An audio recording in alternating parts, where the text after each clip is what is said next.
పరిశుద్ధ నామానికి స్తోత్రాలు. మరోసారి సంఘ కూటంలో కూడుకోవడానికి దేవుడు కృప చూపించాడు. సంఘము తెలుసుకోవలసిన విషయాలు కొన్ని ధ్యానం చేయబోతా ఉన్నాం. ఈరోజు దేవుడు పరిశుద్ధ గ్రంథంలో అన్నీ రాయించాడు. మనం తెలుసుకోవాలి, నేర్చుకోవాలి, పాటించటం మంచిది, మేలు పొందాలి. ఆ ఉద్దేశంతోనే ఆ విషయాన్ని మీరు గమనించాలి. తిమోతికి అపోస్తలుడైన పౌలు గారు రాసినటువంటి మొదటి పత్రికలో 3వ అధ్యాయం 15వ వచనంలో ఒక మాట చూద్దాం. దేవుని మందిరం. మీరేమనుకుంటున్నారు? దేవుని మందిరం అంటే, మందిరం అంటే జీవము కలిగిన దేవుని సంఘం అని అర్థం. దానిలో జనులు ఎలా ప్రవర్తించాలి? బయట లోకంలో ప్రవర్తించినట్టు ప్రవర్తించటానికి కుదరదు. ఇది జీవము కలిగిన దేవుని సంఘము, స్వరక్తమిచ్చి సంపాదించిన సంఘము. కాబట్టి దాని విషయంలో ప్రజలు, విశ్వాసులు ఎలా ప్రవర్తించాలో తెలుసుకోవాలి. తప్పనిసరిగా దైవజనుడు నేర్పించాల్సిన ముందు తెలుసుకోవాలి. ఈయన తిమోతి గారు ఎఫెసీ సంఘానికి కాపరిగా చేశాడు కొన్నాళ్ళు. కాబట్టి కాపరి తెలుసుకోవాలి, సంఘస్థులకి నేర్పాలి కదా. మాస్టర్కే రాకపోతే విద్యార్థికి ఏం నేర్పుతాడు? కాబట్టి మొదటిగా నేర్పే వారికి రావాలి, తర్వాత నేర్పించాలి. ఆ విషయాలు మనం చూద్దాం. సంఘములో ప్రజలు, వచ్చేవాళ్ళు, విశ్వాసులు ఎలా ప్రవర్తించాలి అన్నది తప్పనిసరిగా తెలుసుకోవాలి, నువ్వు నేర్పాలి అని రాశాడు ఆత్మీయ కుమారుడైనటువంటి తిమోతికి. అందుకనే తిమోతి పత్రికను కాపరి పత్రిక అంటారు.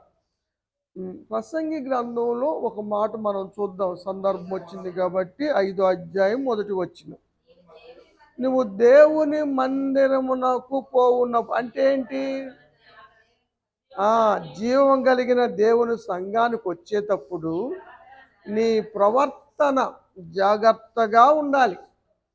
నీకు నీవే, ఒకళ్ళు చెప్పక్కర్లేదు, ఒకళ్ళు హెచ్చరిక చేయక్కర్, అరవమాకండిరా అని పద్దాక అరవక్కర్లేదు. ముందు కూర్చోండిరా, చదువుకోండిరా అని అనాల్సిన అవసరం లేదు. నేను కొత్తన్నాం మనం సంవత్సరాలు. ఈ పద్దాకి మూలపాఠాలేనా? పాస్టర్ గారు చెప్పడేంది? ఒకసారి ఎన్నిసార్లు చెప్తారు? ముతక మాట అయినా, ముతక సామెత అయినా, బాధ కలిగించేదైనా మంచి మనిషికి ఒక మాటే కదా. కదా, మాట చాలు, ఒకసారి చెబితే చాలు. ఉండాలి. ముందు వచ్చిన వాళ్ళు ముందు కూర్చోండి అమ్మ, వెనకోళ్ళకి ప్లేసులు ఇవ్వండి, చక్కగా కూర్చోండి. ఇది ఎవరు ఇక్కడ రిజర్వేషన్ లేవు ఇక్కడ, నేను ఖర్చు వేసాను, ఇది ఆర్టీసీ బస్సు కాదు, నేను ఫ్యాన్ కింద కూర్చుంటాను. ఇవన్నీ కరెక్ట్ అయిన విధానాలు కాదు. కాబట్టి దేవుని సంఘములో చాలా క్రమం ఉంటుంది కదా. అడివైతే ఎలా పడితే అలా ఉంటుంది. తోట, సంఘం అంటే తోట, ఇది క్రమంగా పెంచబడుతుంది. ఆ సత్యాన్ని గమనించాలి. ఎందుకంటే ప్రవర్తన జాగ్రత్తగా ఉండాలి, బుద్ధిహీనులుగా ఉండొద్దు. బుద్ధిహీనులుగా ఉండక ఏం చేయాలి? దేవుని దగ్గరకు వచ్చామని సమీపించి ఆలకించాలి. చదవమ్మ. సమీపించి ఆలకించుట శ్రేష్టము కదా. మనం ఉదయాన్నే లేచి వస్తాం, లేకపోతే పనులు మానుకొని వస్తాం. ఎందుకు వస్తున్నాం? దేవుని మాటలు వినటానికి వస్తున్నాం. మరి వినాలి కదా. మీ పక్కమ్మటోళ్ళతో ముచ్చట్లాడితే విన్నట్లా కాదు కదా. ఇక్కడ మాట్లాడకూడదు. దేవుని దేవుని సన్నిధిలో అనాలోచనగా అంటే ఏంది కాదు. అనాలోచనగా అంటే ఏంది ఆలోచన లేకుండా. Very good. ఆలోచన లేకుండా మాట్లాడకూడదు. ఎలా పడితే అలా మాట్లాడకూడదు. తలకాయ లేని మాటలు, తలకాయ లేని విధంగా బతకూడదు.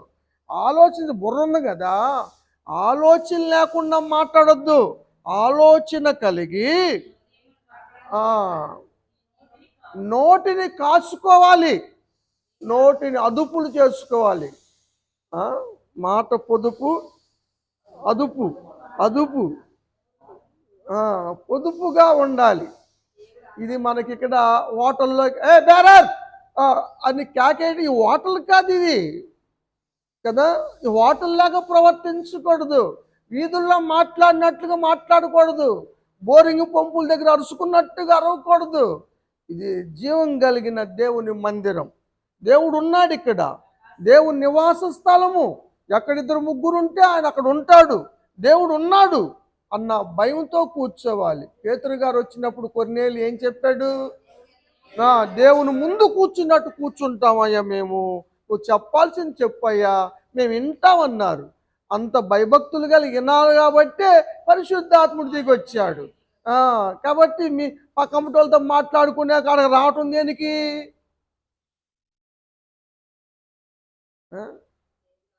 కొంతమందికి ఎన్ని సంవత్సరాల నుండి చెప్పుగాక ఆ తత్వం పోదు. అందుకనే పులి సారలు మార్చుకుంటుందా అని వాక్యంలో ఇర్మియా గ్రంథంలో ఉంది కదా. నిగ్రహవాడు చర్మానికి ఎంత ఉతికితే మాత్రం ఎరుపు వస్తాడా? ఆ పుటక లాంటిది. ఏం చేస్తాం అని ఇర్మియా గ్రంథంలో మనం చూస్తాం. కాబట్టి అనాలోచనంగా మాట్లాడకూడదు, దుర్మార్గపు పనులు చేయకూడదు. కొందరు తెలియక చేస్తున్నారు. దుర్మార్గపు పనులు అంటే ఏంది? కత్తితో పొడవటం అంటారా? కాదు, మాట్లాడటమే తప్పు. కాని మాట మాట్లాడటం ఎంత డేంజర్ అయింది. కనాను దేశానికి వెళ్ళకపోకుండా ఆగిపోవాల్సిన పరిస్థితి వచ్చింది మోషేకి కదా. మనం తప్పులు బేరీజు వేసుకునే విషయంలో ఏది తప్పు, ఎక్కువ తప్పు, ఏది తక్కువ తప్పు అన్నది అర్థం కావటంలా. మీకు ఒక ఉదాహరణ చెబుతా, సందర్భం వచ్చింది కాబట్టి.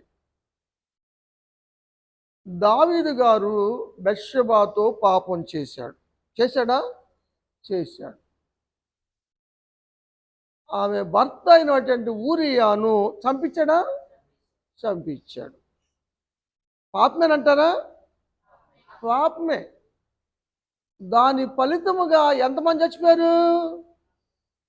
ఎంతమంది చచ్చిపోయారు? 4 చచ్చిపోయారు. మామూలుగా ఆయన అంది ఒక గొర్రెకు 4 గొర్రెలు అని దావీదు అన్నాడు. 4 చచ్చిపోయారు. ఇది ఒక ఇన్సిడెంట్. దావీదు ఒక ఆలోచన చేశాడు. సైన్యాన్ని లెక్కబెట్టే ఆలోచన చేశాడు. 70,000 మంది చచ్చిపోయారు. ఏది ఎక్కువ పాపం అంటారు?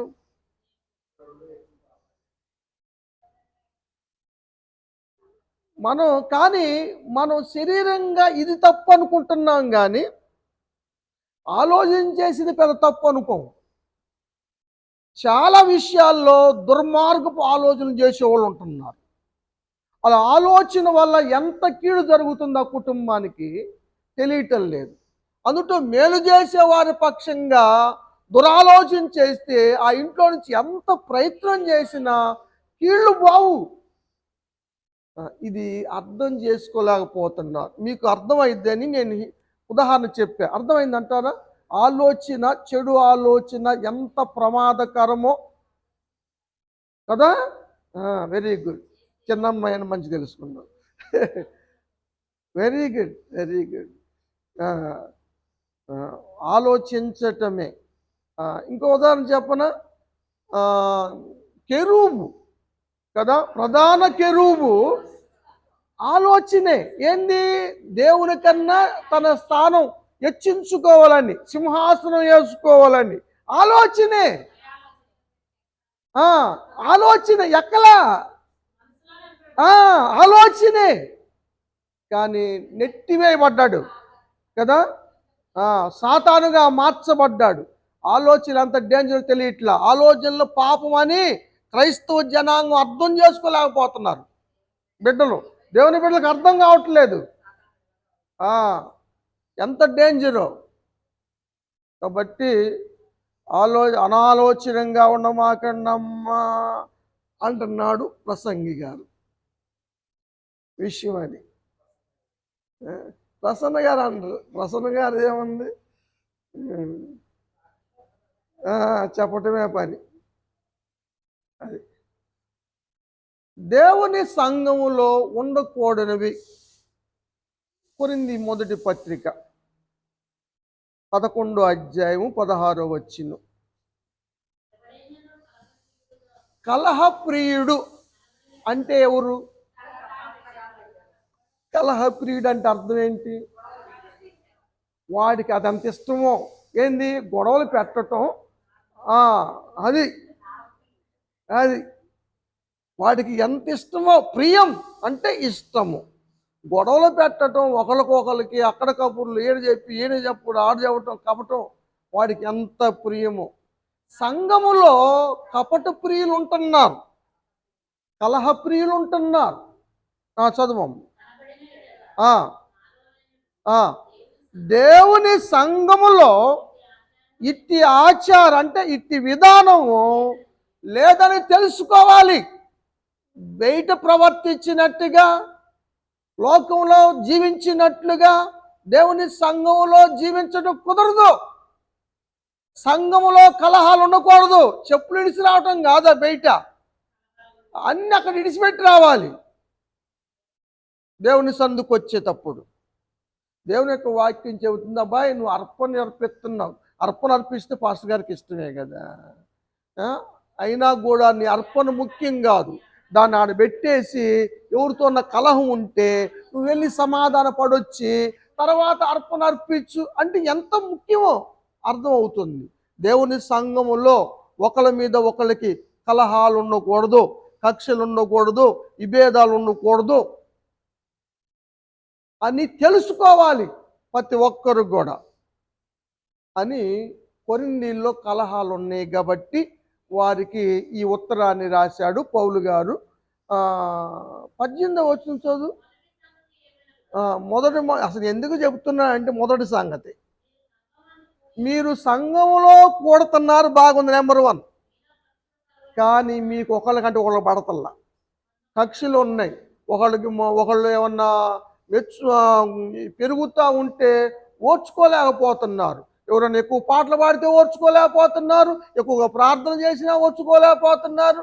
ఏదన్నా చేస్తుంటే ఇలా చేయరు, చేసిన వాళ్ళంటే ఓర్చుకోలేకపోతున్నారు. మీరు చేస్తారా? చేయరు. కానీ ఓర్చుకోలేని తనం, కక్షలు, విభేదాలు సంఘములో ఉండంటున్నాయి. ఇది నిజమేనని నాకు అర్థమైంది. నాకు కాదు, పౌలు గారు చెప్తున్నాడు. మీలో కలహాలు ఉన్నాయని మీ బుద్ధులు నాకు వచ్చింది. వాళ్ళు చెబుతున్నారులే, చెప్తారు కదా, ఎవరో చెప్పేవాళ్ళు ఉండరు. మీకు చెప్పేవాళ్ళు మీకుంటే పాస్టర్ గారు చెప్పేవాళ్ళు చెప్పేవాళ్ళు ఉంటారు. పాస్టర్ గారు చెప్పేవాళ్ళు ఎక్కువ ఉంటారు. తీసుకొచ్చి చెబుతారు కదా. కాబట్టి కొంతేమో దేవుడు బయలుపరుస్తాడు, కొంతేమో చెబుతారు. దాన్ని బట్టి క్రమపరచాలి. సిస్టర్ గారు ఇటు చేస్తున్నామంటే నేను డైరెక్ట్గా అనలేనుగా చెప్పినా కూడా. కాబట్టి ఏదైనా సందర్భం వస్తే అమ్మ ఇలా ఉండటం మంచిది కాదురా అని చెబుతా. ఎందుకు? వాళ్ళ కీడు జరగకూడదని. అందుకని ఏందమ్మా నువ్వు అటు చేసి మీరు అడిగినట్టుగా నేను అడగలేనుగా. మీరైతే డైరెక్ట్గా అడుగుతారు, పాస్టర్ గారు ఎట్ట అంటగా, పాస్టర్ గారు అట్ట అంట. కానీ నేను అనలేనుగా. ఆ ప్రేమ ఒకటి ఉండగా మధ్యలో, తండ్రి ప్రేమ చూపించాలి కదా. అందుకని సైలెంట్గా సందర్భాలు వచ్చినప్పుడు చెప్తూ ఉంటాను. అది మంచి కోసం అని అనుకోవటమే. విమర్శించటానికి కాదు. బైబిల్లో ఎందుకు రాశాడంటారు ఇవన్నీ? వాళ్ళకి పని పాటలేక, లేదా పరిశుద్ధాత్ముడు రాయించింది, మనుషులు రాసింది కాదు కదా. అంటే తెలుసుకోవటం మంచిది, పాటించటం మంచిది. ఎవడు నెంబర్ 1 కాదు, పుడతా ఎవరు కూడా కరెక్ట్ కాదు. ప్రతి ఒక్కరు ఏదో ఒక లోపం ఉంటుంది. ప్రతి ఒక్కళ్ళు ఏదో ఒకటి ప్లస్లు ఉంటాయి, మైనస్లు ఉంటాయి కదా. ప్లస్లు ఎక్కువ ఉన్న వాళ్ళు ఉన్నారు, మైనస్లు తక్కువ ఉన్న వాళ్ళు ఉన్నారు. మైనస్లు ఎక్కువ ఉన్న వాళ్ళు ఉంటారు, ప్లస్లు తక్కువ ఉన్న వాళ్ళు ఉన్నారు. అన్నీ కలుపుకొని వెళ్ళటమే కదా. ఇదే గొడ్ల సావిడి అయితే పొడుచుకోండి, పర్లేదు. గొడ్ల సావిడి అనుకుంటే అవి కూడా షెడ్ ఉంటుంది కదా, దానికి కూడా అవి పొడుచుకుంటే తర్వాత మంచి అవుతాయి అంట. మీరు పొడుచుకొని మంచిగా ఉండవాలి కాదు కదా. Very good. అందుకని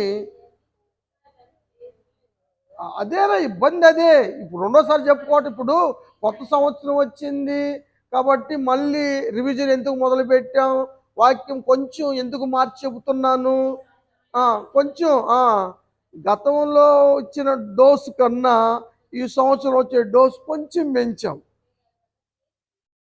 అది మంచిది. అది ఫలానా చేయలేదని చెప్పండి, లేదు నాతో. ఇప్పుడు నేను చెబుతున్నాను, మీ అందరూ వింటున్నారు. పాస్టర్ గారు ముందు మీరు ప్రేమించి తర్వాత మమ్మల్ని ప్రేమించమని చెప్పండాను. మీరు గొడవలు పెట్టుకోకుండా ఉండి మమ్మల్ని గొడవలు పెట్టుకోకుండా అని చెప్పమనండి, అది మంచిది కదా. పౌలు గారు అంటాడు, మీరు మీ కళ్ళెదుటే చూస్తున్నారు కదా మమ్మల్ని. మేము మీ ముందే బతుకుతున్నాంగా, మీ మధ్యనే బతుకుతున్నాంగా, మీతోనే ఉంటున్నాంగా. మేము మా ప్రవర్తన ఎలా ఉంది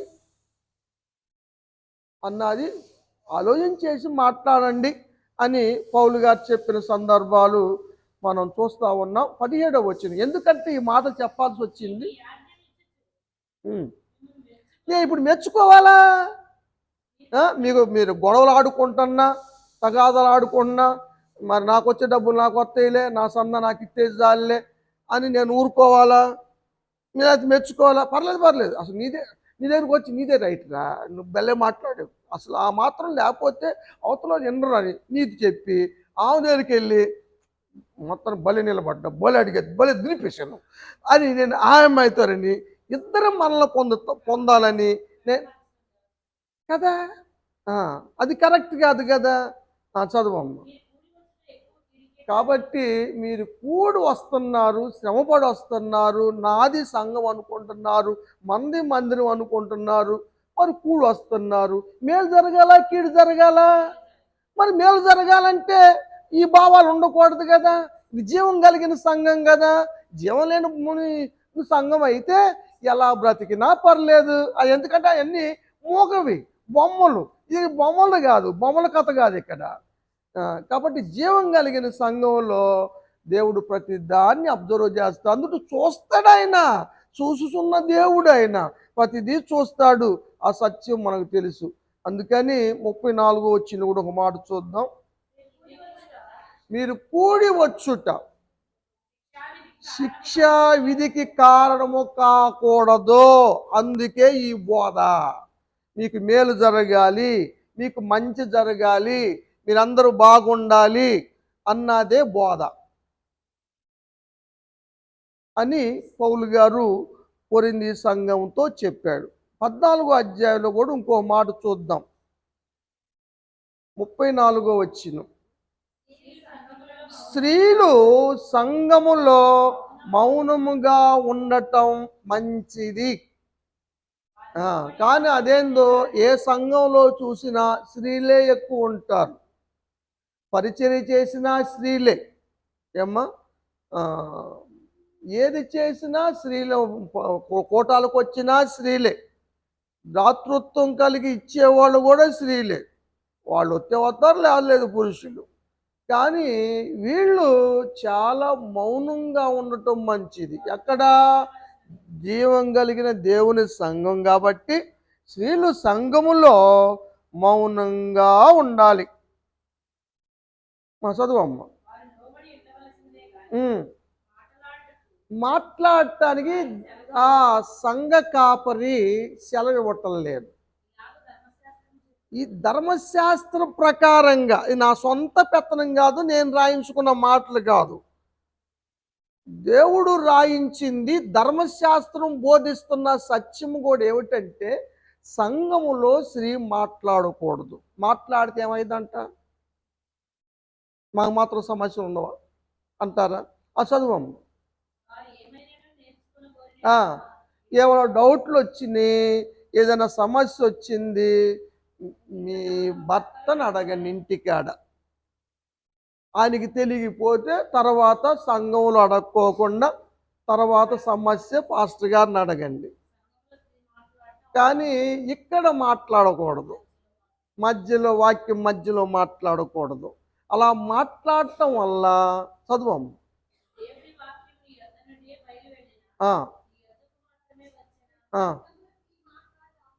అవమానకరం. సంఘంలో స్త్రీ మాట్లాడటము ఎవరికి అవమానకరం? సంఘంలో ఉన్న పురుషునికి అవమానకరం, సంఘ కాపరికి అవమానకరం, శిరసయ్యున్న క్రీస్తుకు అవమానకరం. 3 విధముల అయినటువంటి అవమానకరం స్త్రీ మాట్లాడటం వల్ల జరుగుతుంది. ఇప్పుడు ఆలోచించారు ఇవి. మాట్లాడటం వాక్ స్వాతంత్రం ఉంది కదంటే వీధిలో ఎక్కడ పడితే అక్కడ మాట్లాడు. కానీ జీవం కలిగిన దేవుని సంఘములో ఆ క్రమం లేదు. సరే, అది తర్వాత. అది నాకు స్వతంత్రం కర్ర తీసుకొని గిరగ దిప్పుతున్నాడు వాడు మూదికి తగిలింది, ఊరుకుంటాడు,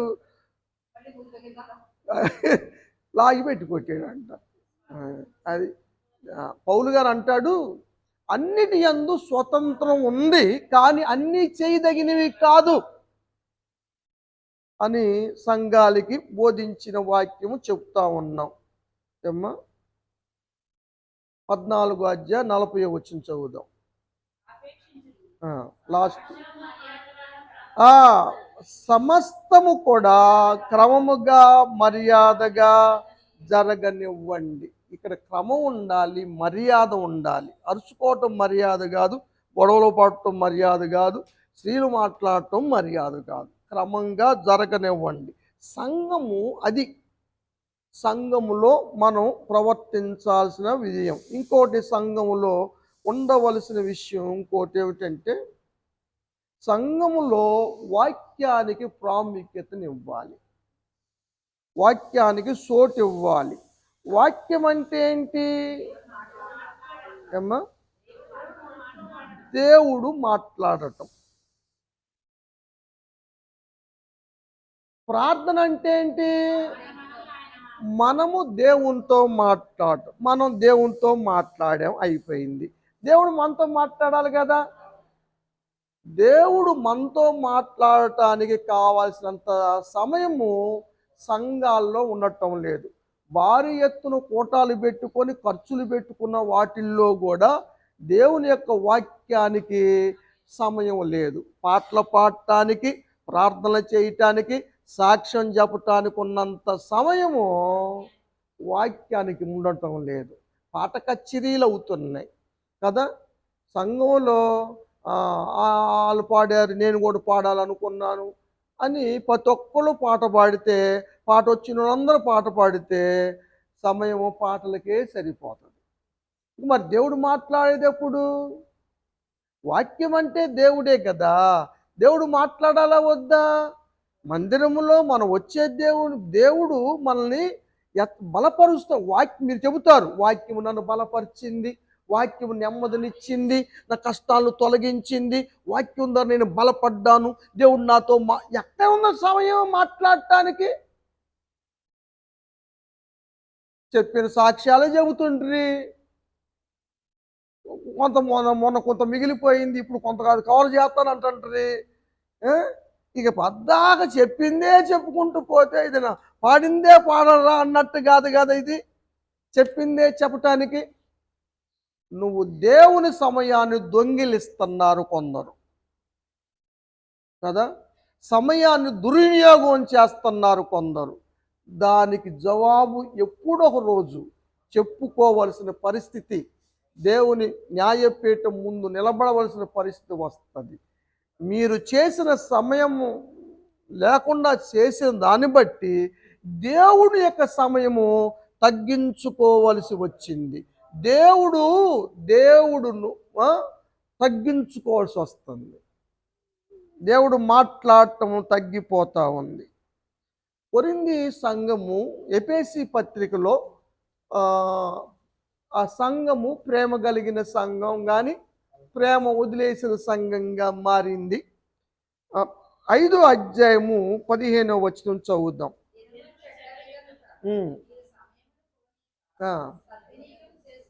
సమయాన్ని మనం మిస్ చేయకూడదు. టైం ఈజ్ వాల్యుబుల్ కదా.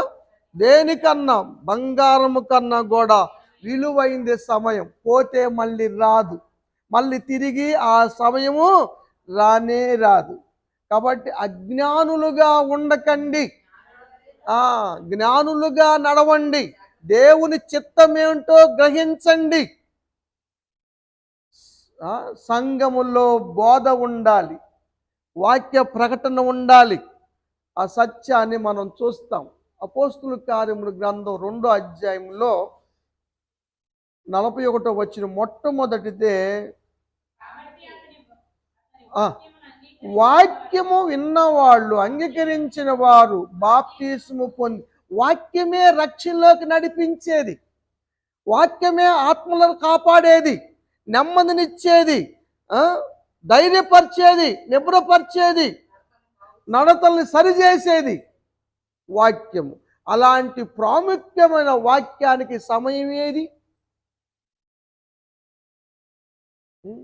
టయానికి రాకుండా మధ్యలో వచ్చి తర్వాత నేను సాక్ష్యం చెబుతాను పాస్టర్ గారు అని అడుగుతుంటే బాధ అనిపిస్తుంది.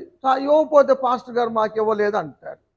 సమయం టైం అయిపోయింది, రోజు చెబుతానమ్మా. మన పాట స్తుతించేది ఎంతవరకు?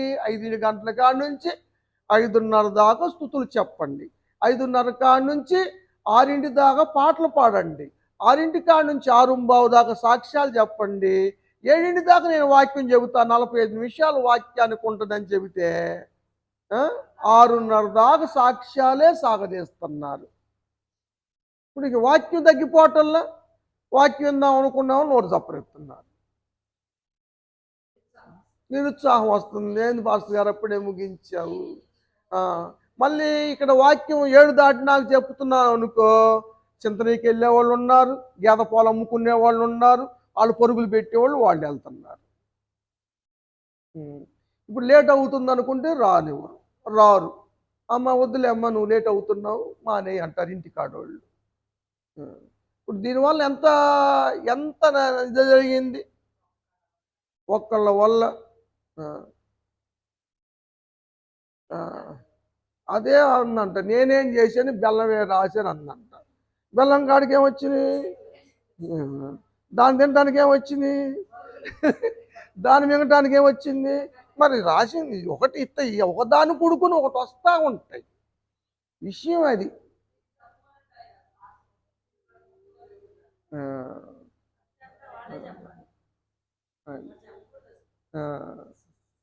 కాబట్టి సంఘము బలపడాలన్న ఆ రోజు ఒక్క దినములోనే 3,000 మంది బాప్తిసం తీసుకొని సంఘము వర్ధిల్లింది, సంఘము క్షేమాభివృద్ధి పొందింది. ఇప్పుడు మన కూటాలు క్షేమాభివృద్ధి కొరకే కాబట్టి సంఘ క్రమం నేర్చుకుంటే ఆటోమేటిక్గా సంఘము క్షేమాభివృద్ధిలోకి వస్తుందన్న ఉద్దేశంతోనే ఈ మాటలు ప్రకటించబడుతున్నాయి. ఇంకా సంఘం తప్పనిసరిగా పాటించాల్సింది ఉపవాసం పాటించాలి. ఉపవాసము తప్పనిసరిగా సంఘానికి ఉండాలి. ఏ పనికైనా సరే ప్రారంభించే ముందు ఉపవాసం పెట్టుకొని, ఉపవాసం చేసుకొని, ప్రార్థన చేసి ప్రారంభించాలి. అది సంఘ క్రమం. సరే, మీకు ఉదాహరణకి 13వ అధ్యాయం చెప్తాను. అపోస్తుల కార్యము గ్రంథం 2వ వచనం. ఉపవాసము చేయుచు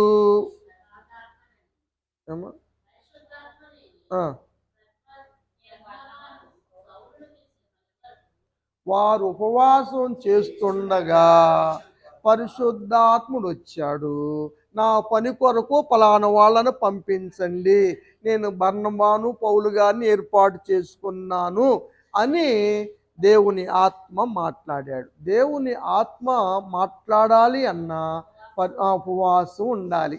మనం శనివారం ఉపవాసం ఎందుకు పెట్టుకున్నాము అంటే పరిశుద్ధాత్మ కూటం కొరకే, పరిశుద్ధాత్మ కార్యాలు జరగటం కోసమే.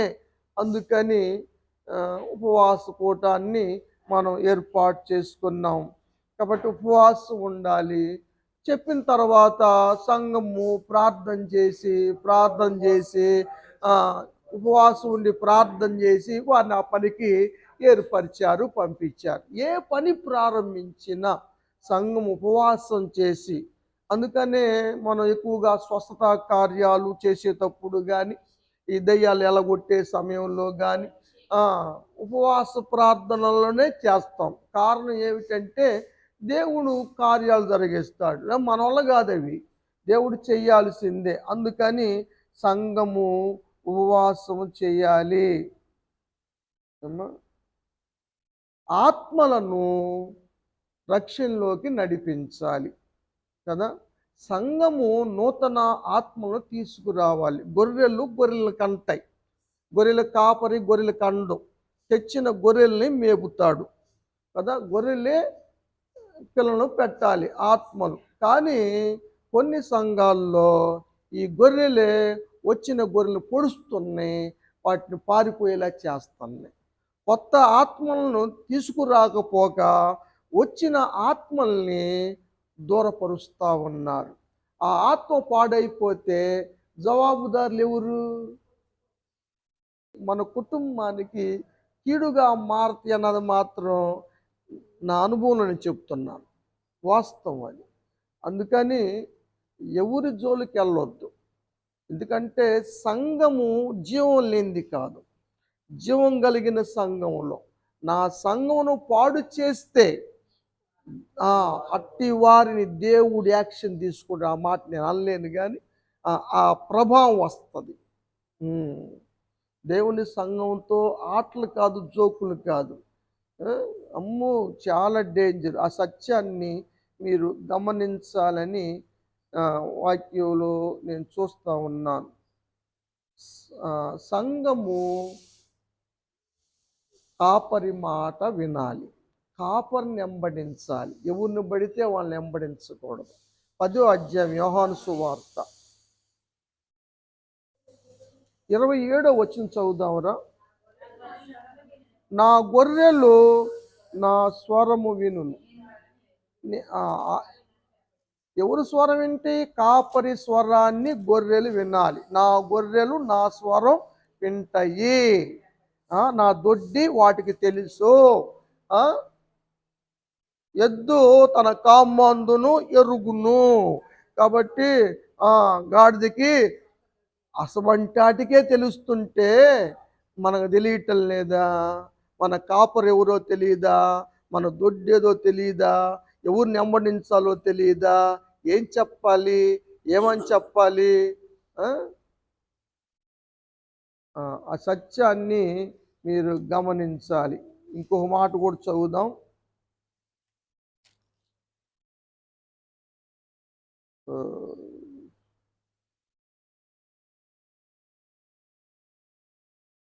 తొమ్మిదో వచనం చూడండి. గొర్రెలు వారి స్వరము వినలేదు. అంతకుముందు ఇంకొంతమంది వచ్చారు కదా.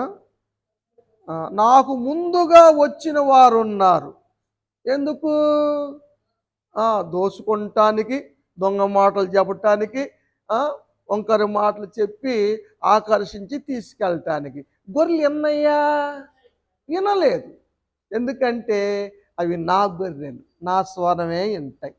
అవి నన్ను వెంబడిస్తాయి. ఎవరిని పడితే వారిని వెంబడించవు అని యేసు ప్రభువు వారు చెప్పాడు. అలాంటి గొర్రెలు ఆశ్రయించబడతాయి, వాటికి నిత్య జీవాన్ని నేను ఇస్తాను అని యేసు ప్రభువు వారు వాగ్దానము చేశారు కదా. ఎవరు కూడా వాటిని దొంగిలించలేరు. ఆ విషయం ఇక్కడ చెప్తా ఉన్నాడు పౌలు గారు. ఇంకా పాస్టర్ గారి నిమిత్తము ప్రార్థన చేసిన సంఘం మనకు తెలుసు. అత్యాసక్తితో పేతురు గారు గురించి ప్రార్థన చేశారు. పాస్టర్ గారు కాపరి సంఘం మీదే ఆధారపడి ఉన్నారు కాబట్టి పాస్టర్ గారి అవసరాల్లో సంఘము పాలు పొందాలి. ఫిలిప్పీ సంఘానికి రాశాడు పౌలు గారు. మెచ్చుకుంటూ రాసిన మాటలు ఇవి. 4వ అధ్యాయం 15వ వచనం. సువార్త నేను దైవజనుడుగా మారి సువార్త ప్రారంభించిన కాడి నుంచి నేను మాసిదోనియాలో పరిచర్య చేస్తున్నా కూడా ఇచ్చే విషయంలో, పుచ్చుకునే విషయంలో ఇచ్చుట పుచ్చుకొనుటకే. సరే, ఇచ్చే విషయంలో కూడా పుచ్చుకునే విషయంలో కూడా మీరు నాతో పాలివారు. ఎవరు? సంఘం. ఏ సంఘం? ఫిలిప్పీ సంఘం. మీకు తెలుసు ఆ సంగతి.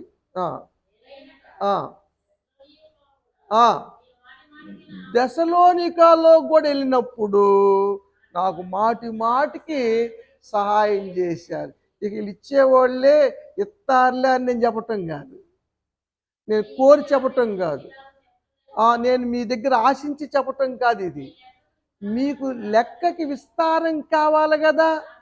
మీకు విస్తారం కావాలా వద్దా? కావాలంటే ఇవ్వాలి. ఇచ్చుట పుచ్చుకొనుటకే. విత్తనాలు చల్లని వాడు ఎవరు కూడా పంట కోసుకొచ్చుకోలేడు. నీకు పంట కావాలంటే విత్తనాలు చల్లాల్సిందే.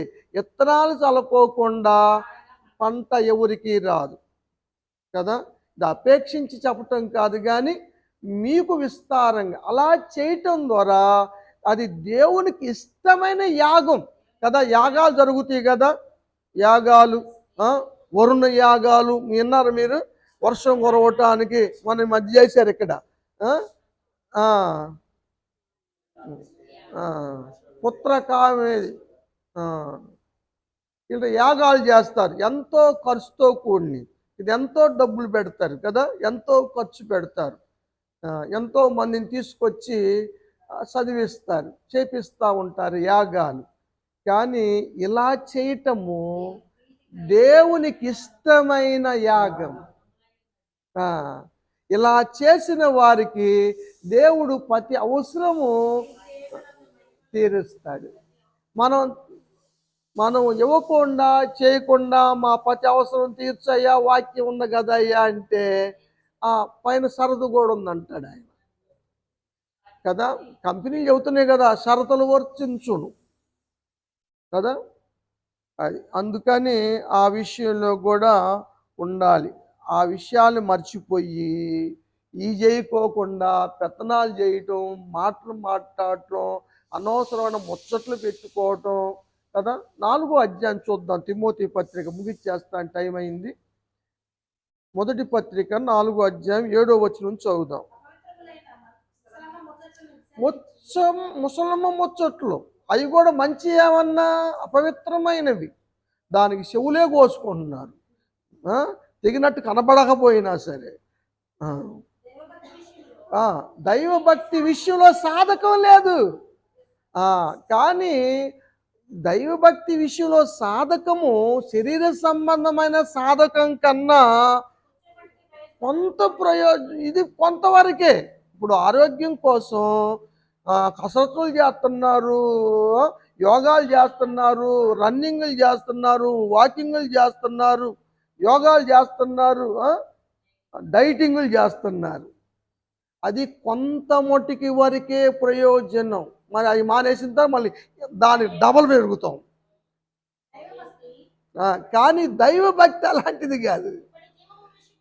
ఇప్పటి జీవమే కాదు, రాబోవు పర సంబంధంగా ఆత్మ సంబంధమైన జీవన విషయంలో కూడా